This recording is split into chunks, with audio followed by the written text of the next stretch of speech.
Yo, what's going on, guys? It is Offically here. Welcome back to a brand new video for you guys today on the channel. Today we're going to be looking at the RB14, which has just been released for you guys. And yeah, this is a very, very different looking car. But before we get into this, we need to put out a little bit of a disclaimer here before you start talking about the livery. Now, we have just had official confirmation that this is not the official livery for Aston Martin Red Bull Racing before we get into any of that.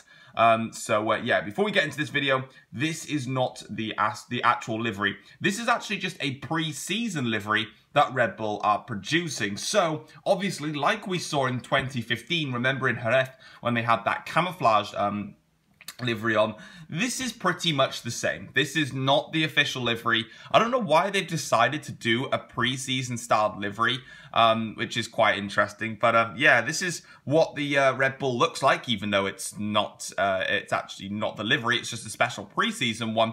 Yeah, we're going to get into this, analyze a little bit of it, and show you guys the car, really. So obviously, from the first shot then, there's only two shots that seem to be up right now. We can see, first of all, the only real differences I can see from this Red Bull going forwards, obviously there's two things. Number one, obviously, is the livery, but of course this is just a pre-season livery. This isn't the official one. Obviously, we've got a lot more sponsorships for Aston Martin on the car. Now, if you guys are unaware, Red Bull have got a new title sponsor, which is Aston Martin, which is why they're now referred to as Aston Martin Red Bull Racing.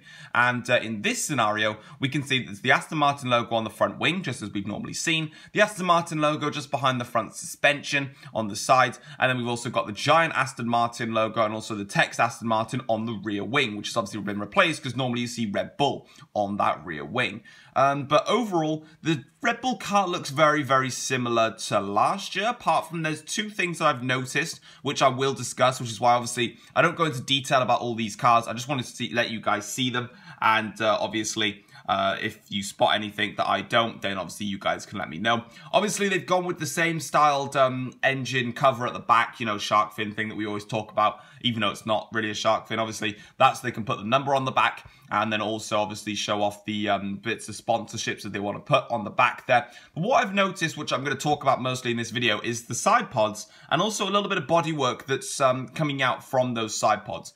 So what we can firstly see is the side pods are not a copycat of Ferrari's side pods from 2017. Of course, we've seen from Haas and also from Williams, they have not done what we expected. They've not done what Haas and Williams have, which is obviously you know, put the Ferrari copy side pods on.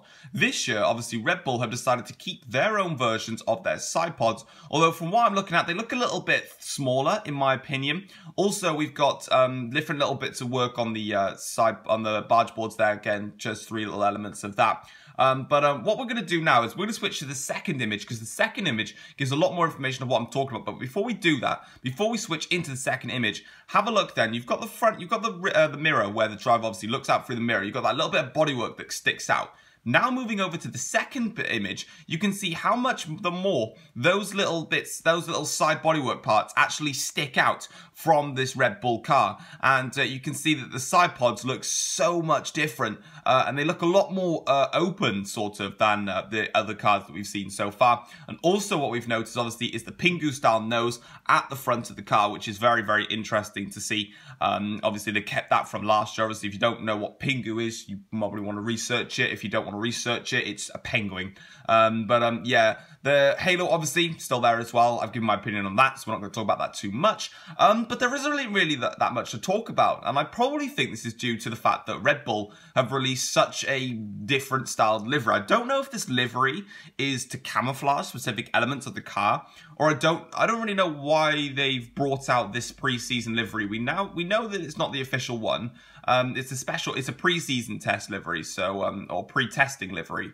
And obviously, we are going to be seeing Daniel Ricciardo actually drive this car around Silverstone later today. So maybe if there is some footage of the Red Bull car, I'll be sure to upload it to the channel. But yeah, I really do like this Red Bull livery. If they keep this pre-testing livery, I'd be really happy with it because honestly, it is so nice. It is really well made and I really do like it. But guys, let me know what you think of the new RB14 in the comment section down below. And if you guys enjoyed the video, feel free to drop it a like. And if you're new around here as well, feel free to subscribe if you enjoy the content you do see here on the channel. And I'll be here to cover all the F1 cars when they come out this week. So stay tuned. Take care all guys. Peace.